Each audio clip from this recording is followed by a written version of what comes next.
નમસ્કાર દર્શક મિત્રો, હું છું પાયલ બામભણિયા. ગુજરાત 20 ન્યૂઝ સાથે આજે આપણે જોઈશું મહત્વના સમાચાર. બાવળામાં તાલુકા કક્ષાની તિરંગા યાત્રા નીકળી, દેશભક્તિનો જુવાળો મટ્યો. 78માં સ્વાતંત્ર્ય દિવસ નિમિત્તે બાવળા શહેરમાં તાલુકા કક્ષાની તિરંગા યાત્રાનું સોમવારે આયોજન કરવામાં આવ્યું હતું.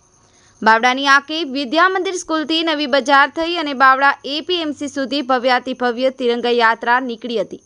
આ કાર્યક્રમમાં ધારાસભ્ય કનુભાઈ પટેલ, અમદાવાદ જિલ્લા ભાજપના મહામંત્રી નવદીપભાઈ ટોડિયા, મયુરભાઈ ડાભી, જિલ્લા પંચાયત બાંધકામ સમિતિના ચેરમેન ઈશ્વરભાઈ મકવાણા, પૂર્વ પ્રમુખ પીડી પટેલ, આરસી પટેલ, એપીએમસીના ચેરમેન હરિભાઈ ડાભી, શહેર ભાજપ પ્રમુખ ચંદ્રકાંતભાઈ પટેલ, યુવા મોરચાના પ્રમુખ રણધીરસિંહ પઢેરિયા, ભરતભાઈ મેર, અમદાવાદ જિલ્લા મીડિયા સેલના સહ કન્વીનર દીપકભાઈ ભટ્ટ, પ્રમુખ ચેતનસિંહ ગોહિલ, પ્રાંત અધિકારી મામલતદાર બાવળા નગરપાલિકા, ચીફ ઓફિસર તથા સ્ટાફ, બાવળા પીઆઈ તથા સ્ટાફ, એસટી ડેપો મેનેજર, સામાજિક આગેવાનો, વેપારીઓ, જિલ્લા તથા પ્રદેશના હોદ્દેદારો અને કાર્યકરો તેમજ મોટી સંખ્યામાં નગરજનો તથા આકે વિદ્યા મંદિરના આચાર્ય કિરણભાઈ પટેલ, સુપરવાઇઝર મુકેશભાઈ, કિરીટભાઈ તથા શિક્ષકો જોડાયા હતા.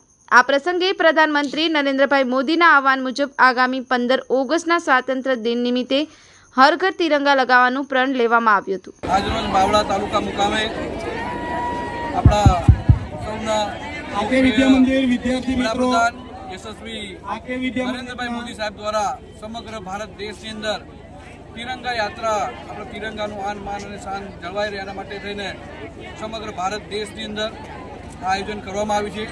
ત્યારે આજે બાવળા તાલુકાના શહેર દ્વારા સમગ્ર વિસ્તારની અંદરથી તિરંગા યાત્રા રેલી સ્વરૂપે કાઢવામાં આવી અને આપણે સૌ જાણીએ છીએ એમ કે આપણા વડાપ્રધાન નરેન્દ્રભાઈ મોદી સાહેબ લોકોએ આપણે બધાને એક વિનંતીને અપીલ કરી છે કે આપણે બધાએ આપણા દેશનું ગૌરવ વધે એટલા માટે થઈને આપણે બધાએ પોતાના ઘરે, પોતાની ઓફિસે, પોતાને જે પણ સ્થળ હોય તમામ સ્થળે આપણે બધાએ પોતાના ઘર ઉપર આપણા તિરંગો લહેરાવવો જોઈએ. અને 15મી ઓગસ્ટે આપણા જ્યારે આપણો સ્વતંત્ર દિવસ છે એ દિવસે આપણે સૌ આપણા તિરંગાનું માન અને શાન જળવાઈ રહે એ પ્રમાણે આપણે સૌ તિરંગાનું પોતાના ઘરે લહેરાવી આપ સૌને વિનંતીને અપીલ કરી છે. આપ સૌનો આપણી આસપાસ બનતી ઘટનાઓના સમાચાર જોવા માટે ગુજરાત 20 ન્યૂઝને લાઇક કરો, શેર કરો અને ચેનલને સબસ્ક્રાઇબ કરો.